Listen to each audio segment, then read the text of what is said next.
I'm Morgan, 28 years old, and 3 weeks ago, my father threw my mother's wedding gift to me onto the cold marble floor in front of 150 guests. The sound it made, that small, dull thud of worn leather hitting stone, is something I'll never forget. Neither will the words he shouted, "Garbage belongs with garbage."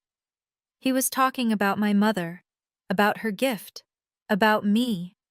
What he didn't know, what none of us knew, was that the old, faded passbook he'd just humiliated contained something that would change everything I thought I understood about my family.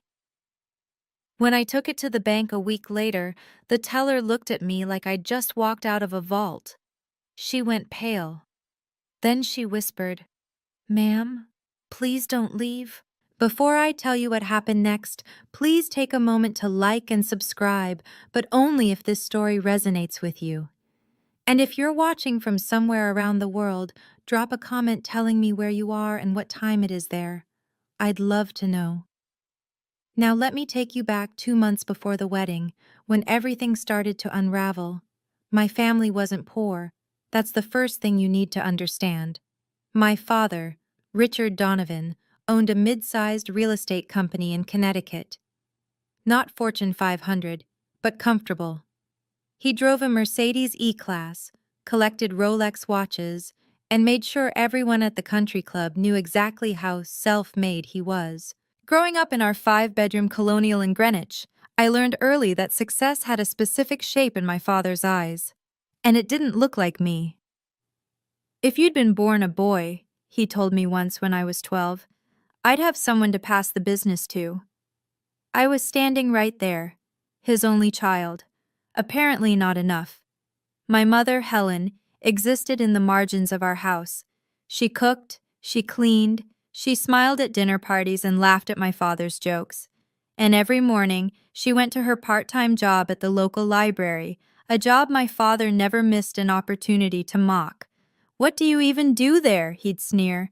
"Organize books nobody reads? Count dust?" She never defended herself, not once. She'd just nod, clear the dishes, and disappear into the kitchen. For years, I thought she was weak. I'm ashamed to admit that now, but it's true. I looked at her silence and saw surrender. I didn't understand what she was actually doing. I didn't understand anything. My father had a favorite phrase: "In this house, men decide, women execute."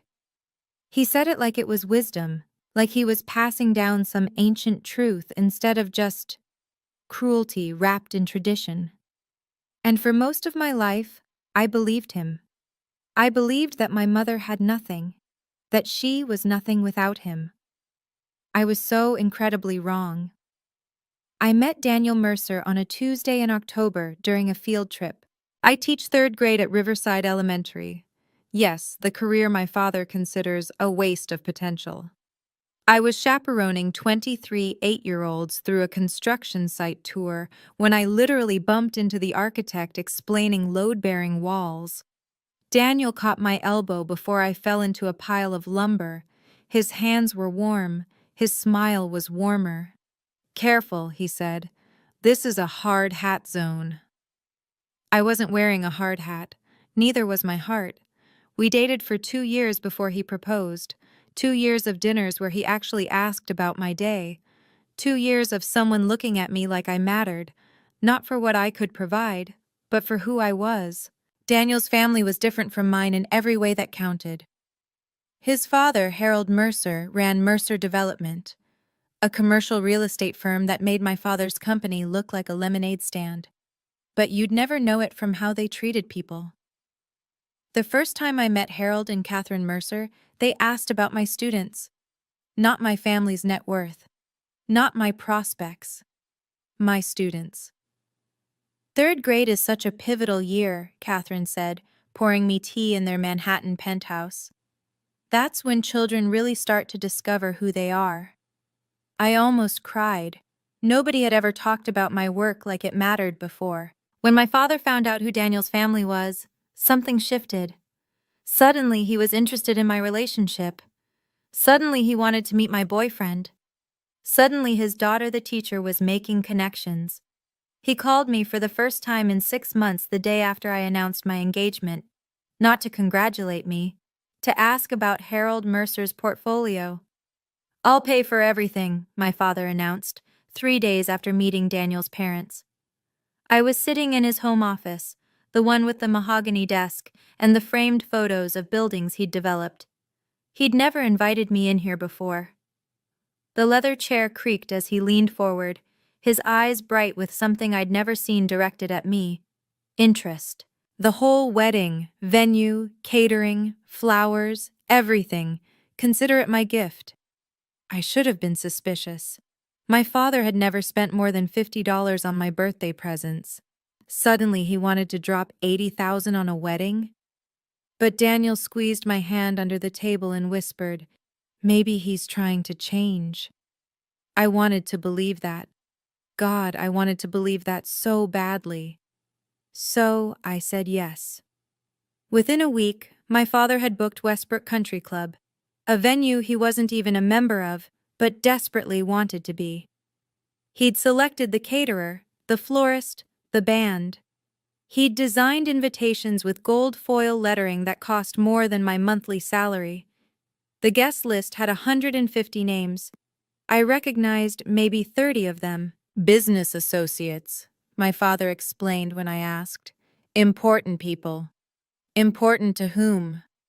The night before the invitations went out, my mother found me in the garden. She moved quietly, like she always did, appearing beside me like a ghost.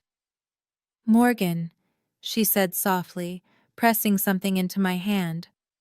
"I have a gift for you, too. But I'll give it to you on your wedding day." I looked down. Her fingers were wrapped around mine, warm and trembling. "It's the most important thing I have," she whispered.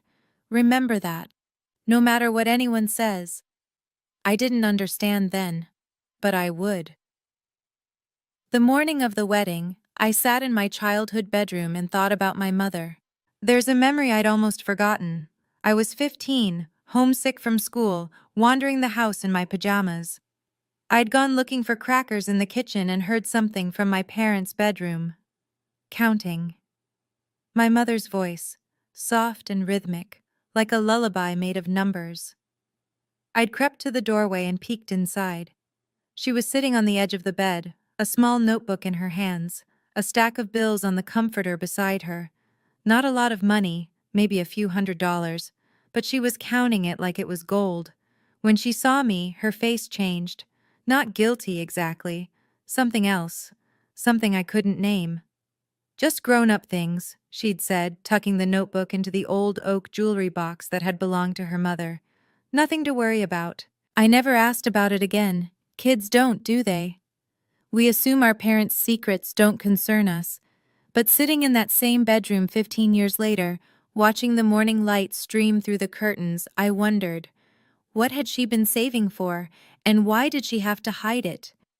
My mother knocked on the door at 9 o'clock, holding a garment bag with my borrowed Vera Wang inside. "Are you ready?" she asked. I wasn't. Not for any of it. But I smiled and stood and let her help me into the dress that my father had insisted on. White silk and imported lace, elegant and expensive, and nothing like what I would have chosen for myself. "You look beautiful," my mother said, her eyes wet. I didn't know then that she was saying goodbye to the life she'd endured for me. Westbrook Country Club looked like something from a magazine. White roses cascaded from crystal vases. A string quartet played Vivaldi near the fountain. 300 chairs arranged in perfect rows on the manicured lawn, each one draped with silk ribbons that matched my bouquet. And at the center of it all, my father. I watched him from the bridal suite window, directing vendors like a general marshalling troops. "Move that table, adjust those flowers. No, the champagne tower goes there." He was wearing a Tom Ford suit I'd never seen before, charcoal gray, perfectly tailored. New cufflinks glinted at his wrists. He looked expensive. He looked important. He looked like someone playing a role. "Your father's really outdone himself," said my maid of honor, Sarah, peering over my shoulder. "I've never seen him so involved." That was one word for it. When the Mercer's car pulled up, a understated black sedan, not the flashy arrival my father would have chosen, I watched him transform. His posture straightened, his smile widened. He crossed the lawn with his hand extended before Harold had even closed the car door. "Harold! Catherine! Welcome! Welcome!" He was using a voice I didn't recognize. Warmer, softer. The voice of a man who wanted something. From the corner of my eye, I saw my mother standing alone near the rose garden. She was wearing the champagne-colored dress my father had selected for her, not the deep blue she'd wanted, and her smile looked painted on. She caught my eye through the window.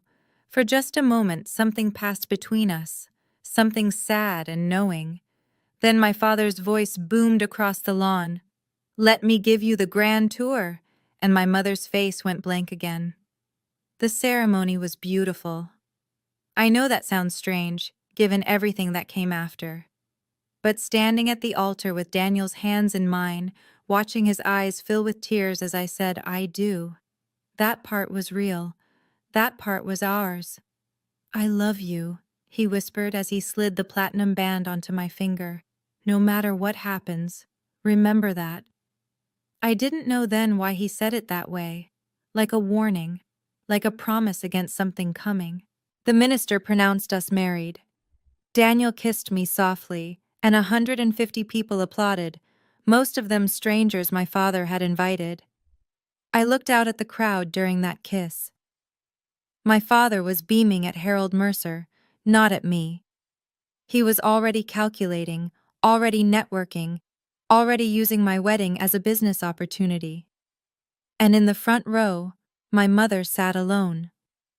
Her eyes were red.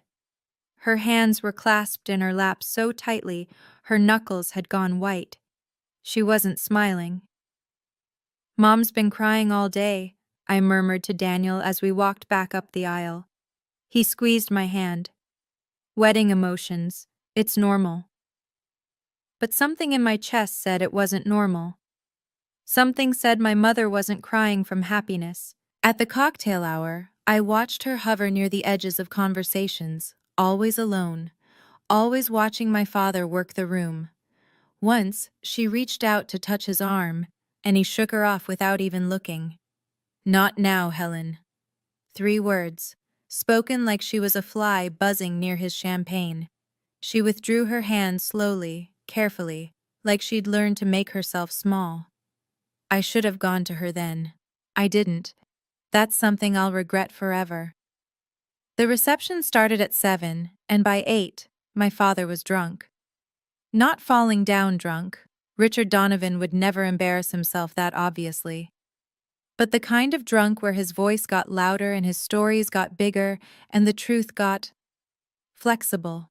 I watched him corner Harold Mercer near the Dom Perignon Tower, gesturing expansively with a champagne flute. 15 million in revenue last year, I heard him say. We're expanding into commercial, big things coming. I knew for a fact his company had done maybe 3 million. Maybe. Harold's face remained politely neutral, but I saw him exchange a glance with Catherine.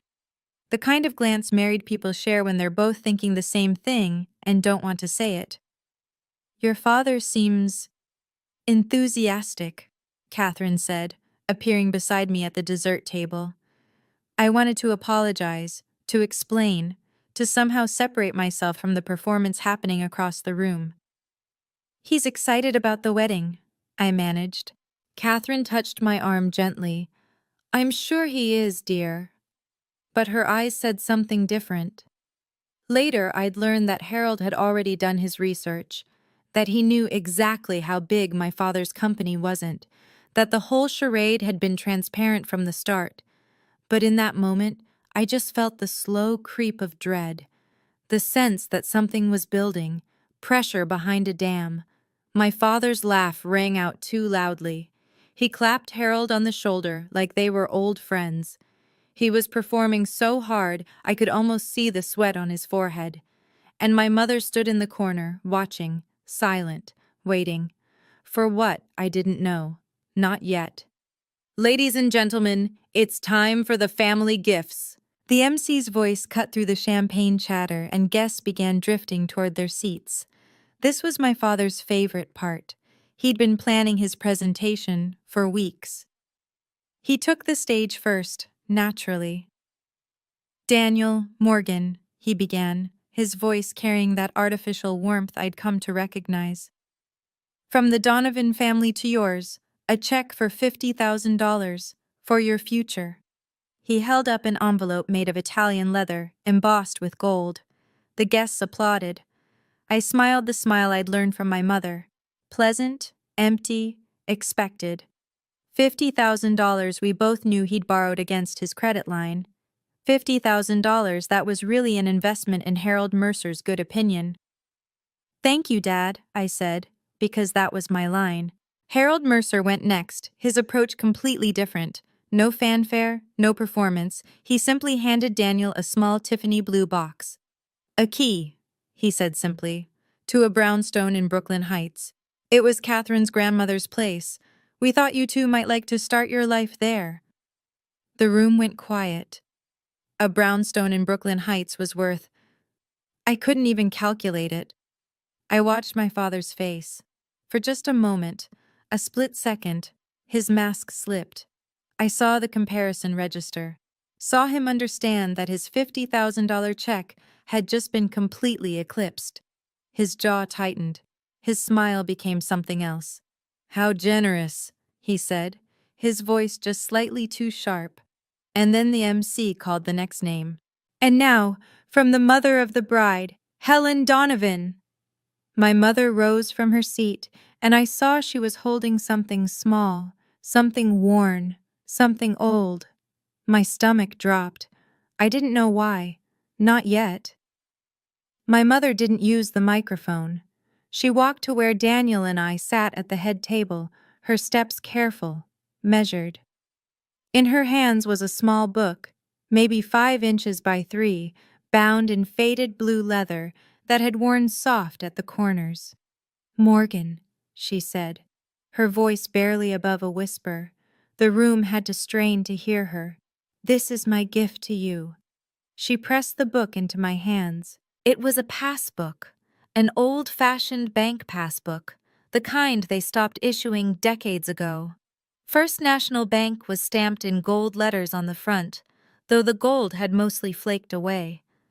I don't understand, I started. This is everything I have, my mother said. Her eyes were wet, but her voice was steady. Everything I've saved. I want you to have the freedom I never had, the freedom to make your own choices. I turned the passbook over in my hands. It weighed almost nothing. Behind me, I heard whispers from the guests. A savings book? That's it? How old is that thing? I didn't care. Something about the way my mother was looking at me, fierce and tender and desperately hopeful, made my throat tight. Thank you, Mom, I said, and pulled her into a hug. Thank you. Don't let anyone tell you it's worthless, she whispered against my ear. Promise me, whatever anyone says, don't throw it away. I didn't understand the warning, but I nodded. I promise. She pulled back, and for just a moment, she looked like a different person, stronger, younger, like the woman she might have been if life had been kinder. Then my father's voice shattered everything. What is that supposed to be? My father was standing now, his chair pushed back so hard it nearly toppled. His face was flushed, from the alcohol, from the embarrassment of being outdone by Harold's gift, from something darker I couldn't name. Helen. He said her name like it was poison. What the hell is that? My mother didn't answer. She just stood there, hands clasped, eyes down. He crossed the room in 4 strides. Before I could react, he'd snatched the passbook from my hands. A savings book? He laughed. But it wasn't laughter. It was something cruel wearing laughter's face. You gave our daughter a savings book? In front of the Mercers? Richard, please, my mother started. 30 years. He wasn't whispering anymore. His voice filled the ballroom, bouncing off the crystal chandeliers, the silk-draped walls. 30 years of marriage, and this is what you contribute? This worthless piece of— He threw it. The passbook hit the marble floor with a sound like a slap. It skidded across the stone, coming to rest near the base of a rose arrangement. "Garbage belongs with garbage," my father roared. The silence that followed was absolute. 150 people sat frozen. Forks hovered over plates. Champagne glasses stopped halfway to lips. The string quartet had gone silent. I heard Catherine Mercer inhale sharply. Heard someone, maybe Harold, set down a glass with a careful click. My mother stood motionless, tears streaming down her face. Silent, accepting, like she'd been trained to take this. "You've embarrassed me for the last time," my father continued, turning to the room like he expected applause. "I apologize to our guests for my wife's pathetic display. The Donovans are better than this." He adjusted his Tom Ford jacket, smoothed his hair, smiled at Harold Mercer like nothing had happened. And in the terrible silence, my mother whispered something so soft that only I could hear. "I'm sorry, Morgan. I'm so sorry." She was apologizing to me. After everything he'd just done, she was apologizing. Something inside me snapped. Daniel's hand found mine under the table. His fingers were trembling, not from fear, but from the effort of holding himself back. "I'm going to," he started. "Don't." My voice came out steadier than I felt. "Don't give him what he wants." I could feel Daniel's rage like heat radiating off him. His jaw was clenched so tight I thought he might crack a tooth. His free hand had curled into a fist on the tablecloth. "Morgan, he just— I know." I knew what Daniel wanted to do. Wanted to cross that room and put my father through the ice sculpture. Wanted to defend my mother's honor, my honor, in front of everyone who'd just witnessed the ugliest moment of my life. But I'd grown up with Richard Donovan. I knew how this played. If Daniel hit him, my father would be the victim. If Daniel yelled, my father would seem reasonable by comparison. Violence would give him exactly what he wanted, a distraction, a way to reframe the narrative. Instead of the man who'd just screamed at his wife over a savings book, he'd become the father-in-law who'd been attacked at his daughter's wedding. I wouldn't give him that satisfaction. Across the room, Harold Mercer was standing up. His face had gone cold, the warmth from earlier completely gone. "Catherine," he said quietly, "I think we should leave." "Yes," his wife agreed immediately. "I think we should." My father's smile faltered. "Harold, please, this is just a family matter." "Mr. Donovan," Harold's voice could have frozen the champagne. "I've seen enough to understand exactly what kind of man you are." They began gathering their things. And on the floor, near the roses, my mother's gift lay abandoned. Garbage, my father had called it. He had no idea. I released Daniel's hand. "Morgan?" His voice was worried. "What are you— Trust me." I stood up slowly. Every eye in the room tracked my movement. The silk of my wedding dress whispered against my legs as I stepped down from the head table. My father turned toward me, his face shifting through emotions. Confusion, irritation, the beginning of another tirade. I walked past him. My heels clicked against the marble. 1 step, 2, 3. The passbook lay where it had fallen, its faded blue cover stark against the white stone floor. One corner had bent from the impact. I bent down, picked it up, and brushed it off carefully, gently, like it was made of glass. When I straightened, I didn't look at my father. I walked to my mother, who stood frozen near the wall, tears still wet on her cheeks. "Thank you, Mom," I said, loud enough for the room to hear. "This is the most meaningful gift I've ever received. I'll treasure it forever." I kissed her cheek, felt her trembling. Then I turned to Daniel, who was already on his feet. "We're leaving," I said. "Where do you think you're going?" My father's voice cracked on the words. "The reception isn't over. You're embarrassing me in front of—" I stopped, turned just enough to see him from the corner of my eye. "I don't need your permission, Dad, and I don't need your approval." My voice was calm, steady, a voice I hadn't known I possessed. "What I need is to leave. So that's what I'm doing." Daniel took my hand.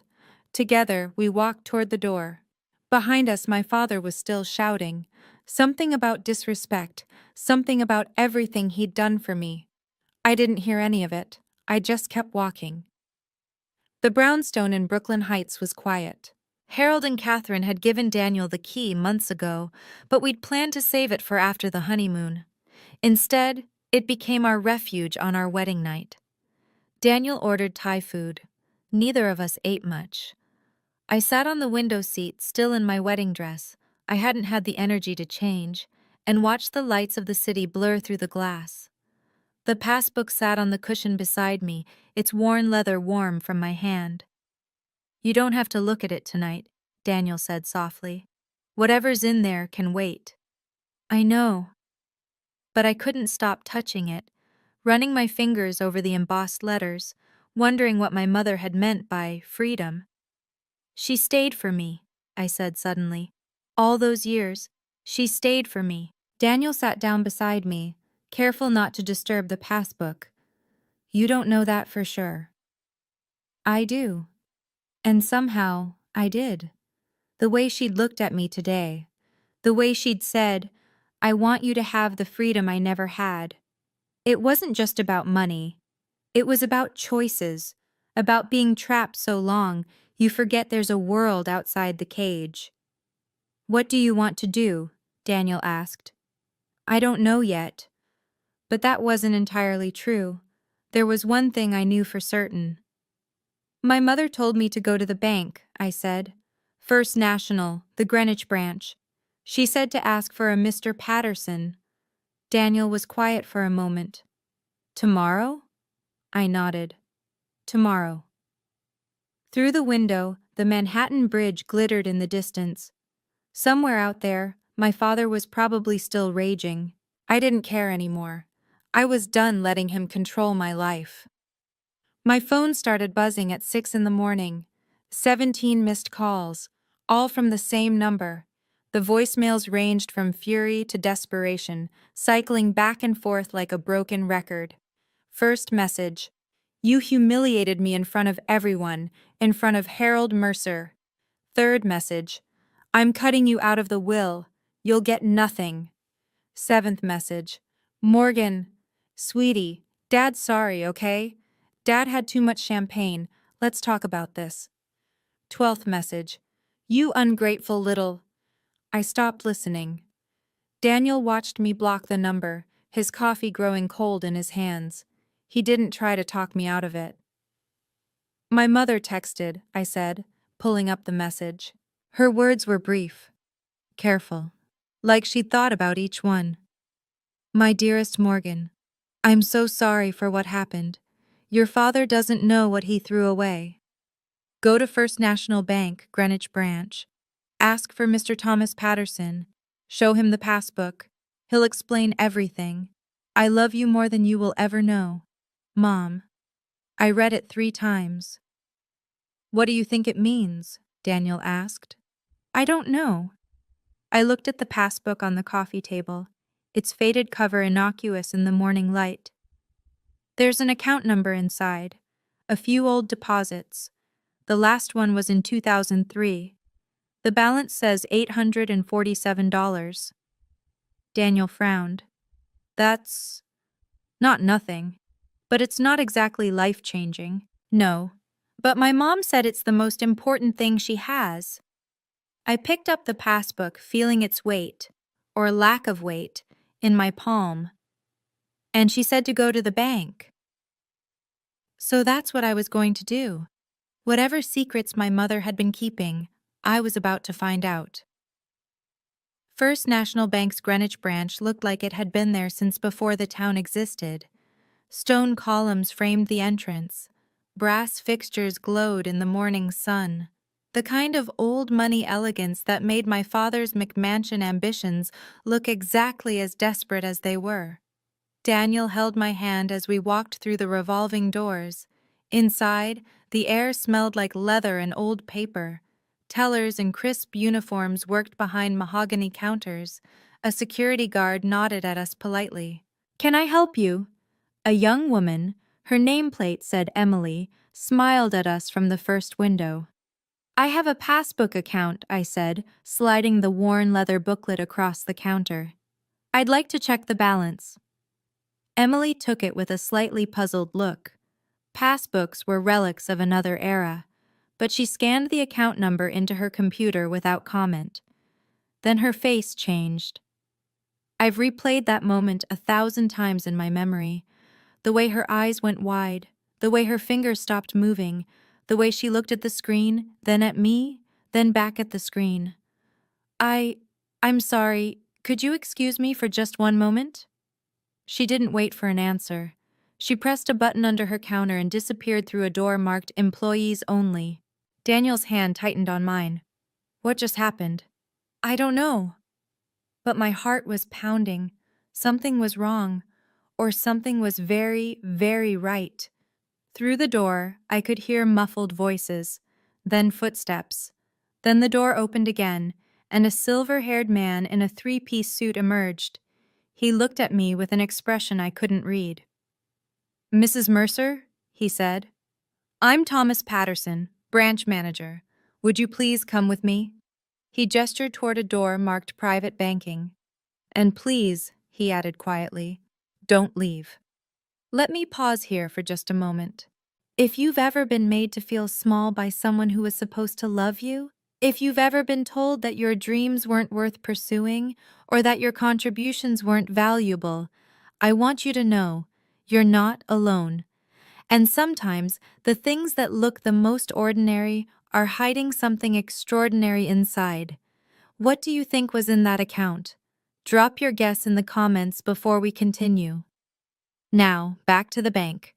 The private banking section was nothing like the public lobby. Persian rugs, oil paintings, leather chairs that probably cost more than my annual salary. Mr. Patterson led us to a mahogany desk and gestured for us to sit. "May I?" He held out his hand for the passbook. I gave it to him. He opened it carefully, reverently, and typed the account number into his computer. For a long moment, he just stared at the screen. "Mrs. Mercer," he said finally, "do you know what this is?" "A savings account," I said. "My mother gave it to me, at my wedding."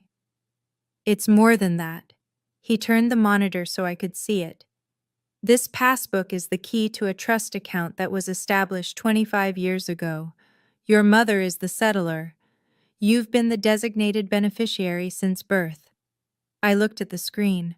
I couldn't process what I was seeing. "The current balance," Mr. Patterson continued, his voice gentle, "is $2,147,893.41. The room tilted. "I'm sorry, what?" $2.1 million, Mrs. Mercer. Mr. Patterson folded his hands on the desk. "Your mother has been building this fund for 25 years. Monthly deposits from her employment, careful investments managed by our team, and an initial contribution of $200,000 from an inheritance she received in 1999. 200, I couldn't breathe. My grandmother left her, Margaret Wilson, yes. The inheritance was her separate property, legally distinct from any marital assets. Your mother invested it wisely and added to it over time." He paused. "She came to see me every year on your birthday, without fail, to check on the account, to ensure everything was in order." I was crying. I didn't know when I'd started. Daniel's arm wrapped around me, but I couldn't feel it. My mother. My quiet, overlooked, useless mother. She'd been building my freedom for 25 years, and nobody had known. I don't understand, I managed through my tears. How is this possible? My father, he controlled everything. How did she hide this from him? Mr. Patterson's expression was sympathetic, but careful. I can only tell you what I know, Mrs. Mercer. Your mother opened this account before I was branch manager. My predecessor established the relationship, but she's been very methodical. He pulled a folder from his desk drawer. The inheritance from your grandmother was classified as separate property under Connecticut law. Your mother never commingled it with marital assets. She kept it in her maiden name trust, Helen Wilson, not Helen Donovan. But her job, I said. She worked part-time at a library, at an accounting office. My father said it was worthless. He said she was wasting her time. Her deposits were modest but consistent. 20 years of compound interest and conservative investments added considerably to the principal. He showed me a graph, a line climbing steadily upward over decades. She also took a portion of household money, small amounts, over time. Nothing that would be noticed. But it accumulated. Grocery money, household allowance, the cash my father threw at her like she was a servant being paid. She'd saved it, all of it. There's something else, Mr. Patterson said. He slid an envelope across the desk, cream-colored, sealed with wax. My mother's handwriting spelled my name on the front. She left this in the file, to be opened only when you came to claim the account. My hands shook as I broke the seal. Inside was a single page, covered in my mother's elegant script. My dearest Morgan, if you're reading this, you've found your freedom. This money is yours, not your father's, not any man's. It's yours to do with as you please. I stayed because I wanted you to have a stable home, but I was never truly trapped. I was preparing.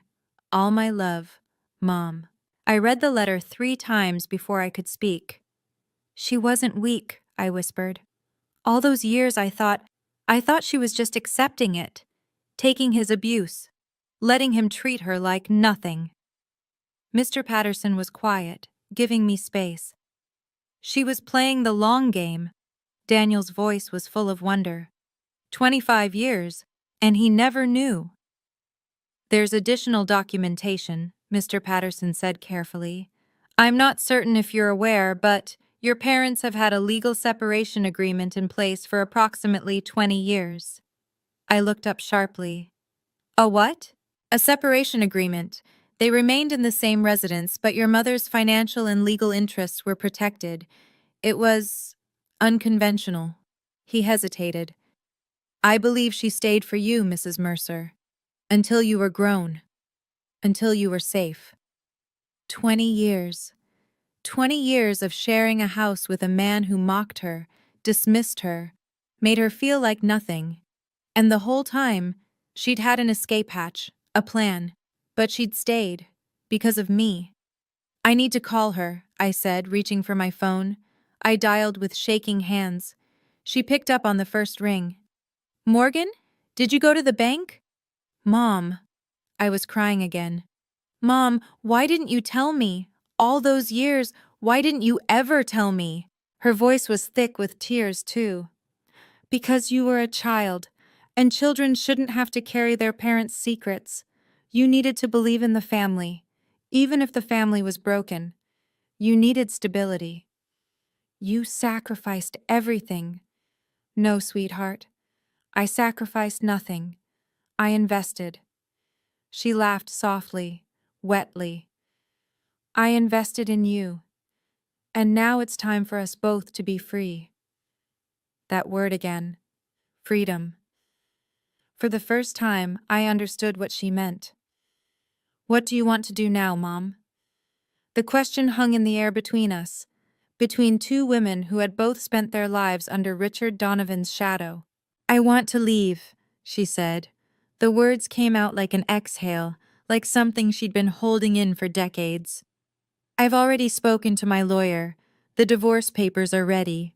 They've been ready for years. Years.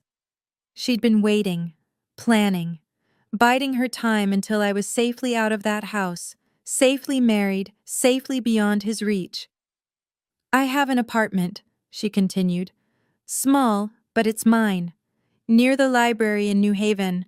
I've been paying rent on it for 2 years, just waiting. 2 years? I told you, Morgan. I was preparing.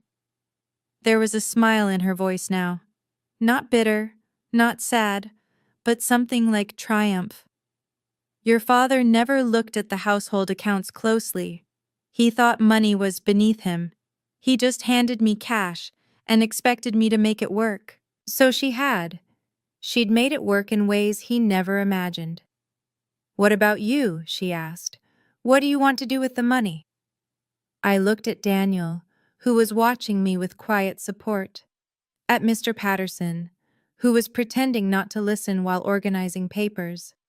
At the letter in my hands, 25 years of love, compressed into a single page. I don't want to use it for revenge, I said slowly. I don't want to rub it in his face or humiliate him. No. No. I folded the letter carefully, placed it back in its envelope. I just want to live my life, without him in it, without his approval, without his money, without his voice in my head telling me I'm not enough. My mother was quiet for a moment. Then she said, "That's exactly what I hoped you'd say." 1 week after the wedding, my mother started packing. I wasn't there when my father found out, but she told me about it later, in that quiet, factual way she'd developed over 30 years of marriage. He came home early, found her in the bedroom with a Samsonite suitcase open on the bed. "What the hell do you think you're doing?" She didn't stop folding. "I'm leaving, Richard. I've filed for divorce. You'll be served papers by the end of the week." He laughed. That cruel, dismissive laugh I'd heard my whole life. "With what? You don't have anything. You've never had anything." "We've been legally separated for 20 years, my mother said calmly. "I have my own assets, my own lawyer, my own future." "That's impossible. I would have known." "You didn't ask." She closed the suitcase with a click. "You never asked about anything that didn't directly benefit you. So no, Richard. You didn't know." His face went purple. She told me she'd never seen him so angry, and that for the first time in 30 years, she wasn't afraid. "You'll come crawling back," he spat. "You don't have a penny to your name. You'll be homeless in a month." My mother picked up her suitcase, walked to the bedroom door. "Goodbye, Richard," she said.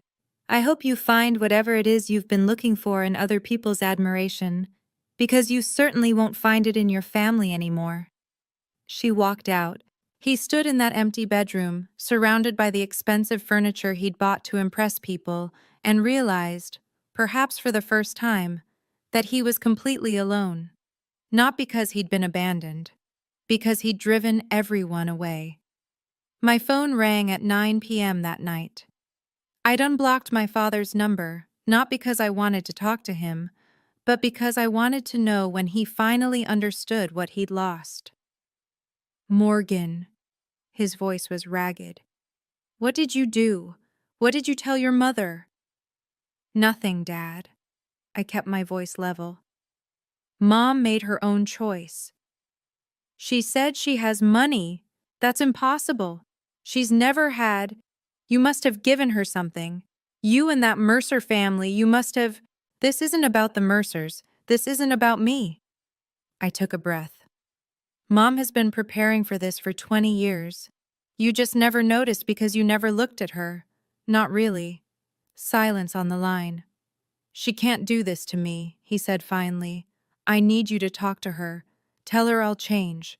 Tell her I'll—" "Dad," I cut him off. "You had 30 years to change. You had 30 years to treat her like a person instead of a servant. You chose not to." "Morgan, I'm your father." "Yes, you are. And I'll always be grateful for the roof over my head and the food on the table growing up." I paused. "But I don't owe you my mother's life. I don't owe you my silence. And I definitely don't owe you forgiveness you've never asked for. If you don't fix this, his voice turned hard, you'll get nothing, not a cent. I'll cut you out of everything. I almost laughed. Dad, I said, I don't need anything from you. Not anymore. I hung up. Then I blocked his number again. My hands were shaking, but my heart was steady. I had set a boundary, and the sky hadn't fallen. 2 weeks later, Harold and Catherine came for dinner. It was supposed to be a quiet evening, wine, pasta, and getting to know each other without the chaos of the wedding hanging over us. Daniel made his grandmother's lasagna. I set the table with the nice dishes we'd gotten as gifts. We were just sitting down when the doorbell rang. I knew before I opened it. Call it instinct. Call it 30 years of living with unpredictability. I just knew. My father stood on the stoop, holding flowers and a bottle of wine. His smile was plastered on tight. Morgan, I was in the neighborhood and thought, "You're not invited, Dad." Behind me, I heard Daniel's chair scrape back, heard Harold's voice, low and tense. "Just 5 minutes." My father's smile flickered. "I want to apologize. For the wedding. For everything. Can't a father make amends?" "This isn't the time." "Please." His voice cracked. "I need to talk to Harold. Just for a moment. There's been a misunderstanding." And there it was. The real reason. Even now, in what he was presenting as an apology, his primary concern was salvaging his relationship with Harold Mercer, with the business opportunity Harold represented. "Mr. Donovan!" Harold appeared behind me, his voice cold as January. "I don't believe we have anything to discuss." "Harold, please, the wedding was a misunderstanding. I'd had too much to drink." "I watched you throw your wife's gift on the floor and call it garbage." Harold's tone didn't change. "I watched you humiliate your family in front of 150 people. That wasn't alcohol, Mr. Donovan. That was character." My father's face went from pleading to furious in a heartbeat. "You don't understand. You don't know what I've had to deal with. That woman has been useless for 30 years. Dad?" Daniel stepped forward now, positioning himself between my father and the rest of us. "You need to leave. Now." The flowers fell to the ground. My father stood there breathing hard, looking at all of us arrayed against him. He had no moves left. "You don't understand what I did for this family." My father's voice had reached that pitch I remembered from childhood, high and sharp and dangerous. The voice that used to make my mother flinch, the voice that used to make me hide in my room. But I wasn't hiding anymore. "I built everything," he jabbed a finger at me. "The house, the company, your whole life. And you repay me by turning my own wife against me, by embarrassing me in front of—" He gestured wildly at Harold. "People who matter?" Harold's expression didn't change. "People who matter?" "Yes, important people. I spent $80,000 on that wedding specifically to—" He stopped. I watched the realization dawn in Harold's eyes, the pieces clicking together. "Specifically to what, Mr. Donovan?" Harold's voice was silk over steel. "To impress me? To create a business relationship?" My father's mouth opened, closed, opened again. "You spent $80,000 of borrowed money," Harold continued quietly, "to put on a show. Not for your daughter, for me. For what you thought I could do for your company. That's not— I never— And when your wife who has apparently been quietly saving for 2.5 decades, gave your daughter the most meaningful gift of the night, you threw it on the floor." Harold shook his head. "Because it didn't fit your performance." Catherine put a hand on her husband's arm. "I think we've seen enough, dear." "Yes." Harold looked at my father one last time. "Mr. Donovan, I don't do business with men who treat their families as props. Please don't contact me again." The door closed in my father's face. Through the wood, I heard him standing there, breathing, processing the death of everything he'd tried to build. Then, slowly, footsteps retreating. He was gone. Can I be honest with you for a moment? Sometimes the best revenge isn't revenge at all. It's not screaming. It's not exposing. It's just stepping back and letting someone reveal who they really are. My father had every opportunity to apologize, to change. Instead, he told Harold Mercer exactly what he'd been doing all along. Before I finish this story, I want to ask you, have you ever had to walk away from someone you loved to protect yourself? Tell me in the comments. Now let me tell you what happened next. The fallout was quiet but devastating. My father never got his meeting with Harold Mercer. No partnership, no investment, no entry into the world of real development he desperately wanted to join. But that wasn't the worst of it. The story spread, not dramatically. There were no headlines, no social media exposés, just whispers, the way things travel in small Connecticut business circles. Did you hear what happened at the Donovan wedding? Apparently, he threw his wife's gift on the floor. The Mercers left before the cake was cut. Within months, 2 deals my father had been pursuing fell through.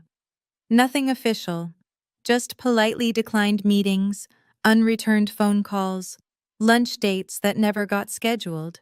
His company didn't collapse. He wasn't ruined. But the doors he'd spent decades trying to open, they were closed now, quietly, firmly, permanently. I didn't take any pleasure in it. Okay, maybe a little, but mostly, I just felt tired. Tired of the decades of performance. Tired of the lies and the manipulation and the constant, exhausting effort to earn approval from someone incapable of giving it. My father called occasionally in those first few months. I never answered. He sent letters, long, rambling things that alternated between apology and accusation. I read the first one, threw away the rest. "Don't you think you should talk to him?" a colleague asked me once. "He's still your father." I thought about that. He is, I agreed. And I don't hate him, but I don't need him in my life to love him from a distance. Some relationships are healthier with space. She didn't understand.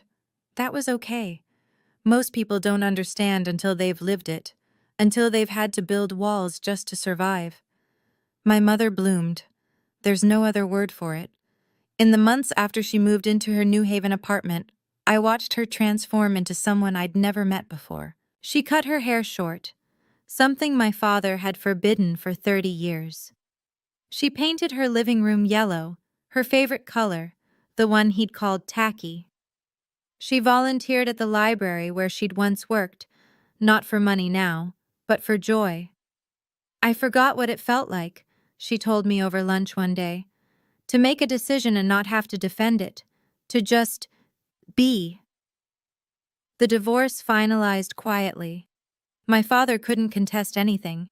The separation agreement had been ironclad for 2 decades. He got the house and the business. She got her freedom. She told me she'd started writing. A journal at first, then something more structured. 30 years of memories, observations, survival strategies. "I'm thinking of turning it into a book," she said, almost shyly. "A memoir, maybe, for other women in situations like mine." "Mom." I took her hand across the cafe table. "That's incredible. I don't know if anyone would read it.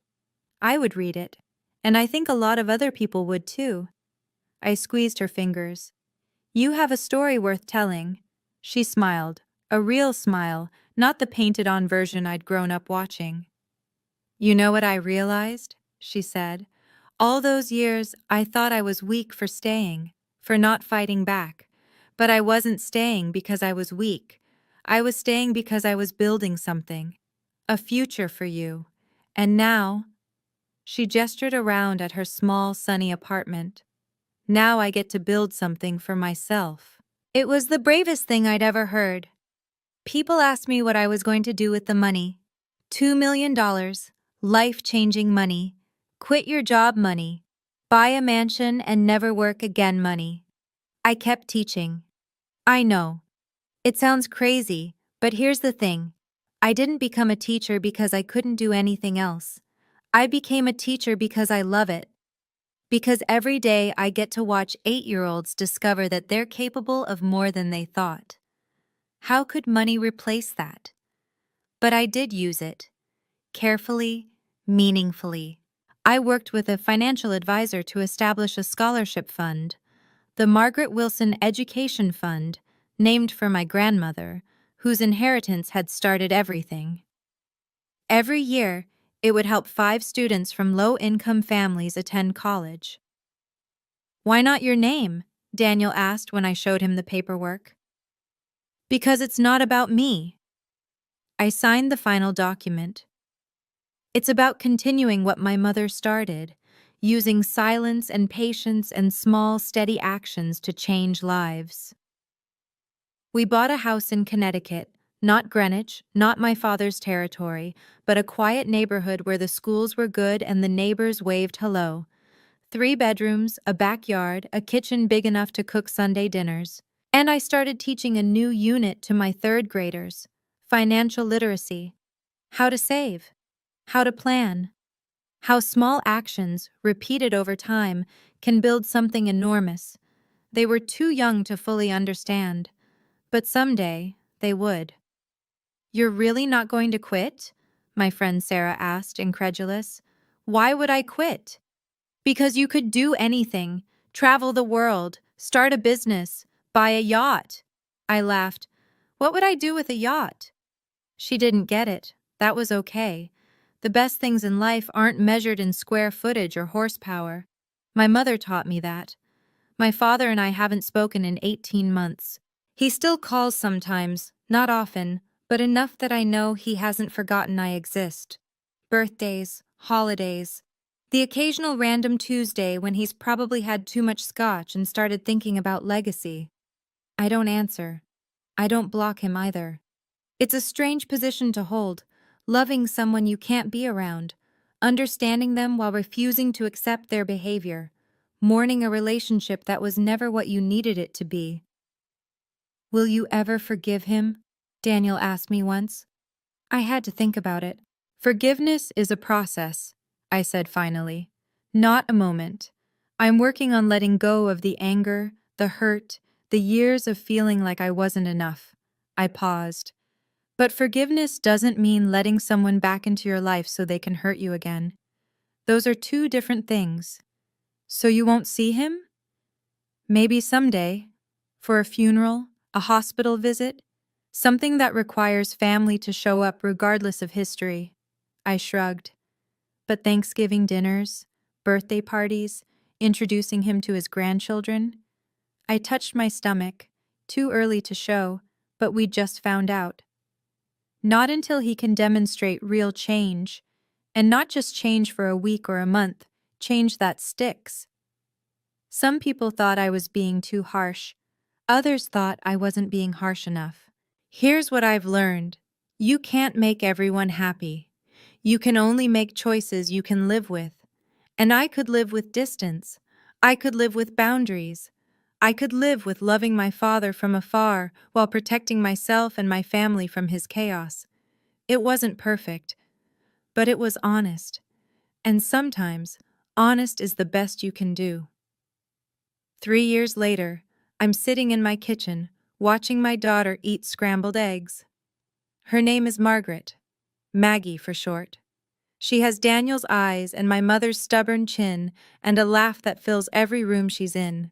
My mother is here too, helping Maggie navigate the complex engineering of getting eggs onto a fork. She's 60 now, silver-haired and serene in a way I never saw growing up. She published her memoir last year. It didn't make the bestseller lists, but she's gotten dozens of letters from women who recognize their own stories in her words. "Worth it," she told me, holding one of those letters. "Even if it only helped one person, it was worth it." Daniel is making coffee, humming something under his breath. He's expanded his architecture practice to include pro bono work for community centers. Giving back, he calls it, paying forward the luck we've had. The Margaret Wilson Education Fund has now helped 43 students attend college. Last year, one of them sent me a thank you note that made me cry. You believed in me when I didn't believe in myself, she wrote. I didn't even know you, and you changed my life. I framed that letter. It hangs in my classroom. Through the window I can see the Connecticut afternoon, leaves turning gold, sunlight slanting through the trees. It's the kind of day that used to make me anxious, because perfect weather meant my father would want to entertain, and entertaining meant performing, and performing meant exhaustion. Now perfect weather just means perfect weather. Mama, Maggie says, holding up her fork triumphantly, I did it! You did, baby. I'm so proud of you. My mother catches my eye across the table. She's smiling. We both are. I keep the passbook in a frame now. It hangs in our living room, near the window where the afternoon light catches the faded blue leather. Visitors sometimes ask about it. Is that a savings book? And I tell them the short version of the story. It was my mother's gift, I say. The most valuable thing she ever gave me. They always ask how much was in it. That's not the point I want to tell them. $2 million matters, yes. But what matters more is what it represented. 25 years of patience, 25 years of small, invisible actions building towards something enormous. 25 years of love expressed not through words, but through preparation. My mother didn't save me by swooping in at the last moment with a dramatic rescue. She saved me by planning year after year so that when I finally needed freedom, it was already waiting. That's the lesson I carry with me now. The people who truly love you don't always love loudly. Sometimes they love in silence, in persistence, in showing up again and again even when no one's watching. And the people who try to make you small, their power only lasts as long as you believe in it. The moment you step back, the moment you stop performing for their approval, you realize they were never as big as they seemed. They were just loud. My father called the passbook garbage. He threw it on the floor in front of everyone who mattered to him. He was wrong. The garbage wasn't the passbook. The garbage was the idea that love could be measured in performances, in impressions, in how much you could make other people admire you. Real love looks like my mother's savings book, worn, faded, easy to overlook, and worth more than everything my father ever tried to buy. If you're in a situation where someone makes you feel small, please know that you're not. You're just surrounded by people who haven't learned how to see you yet.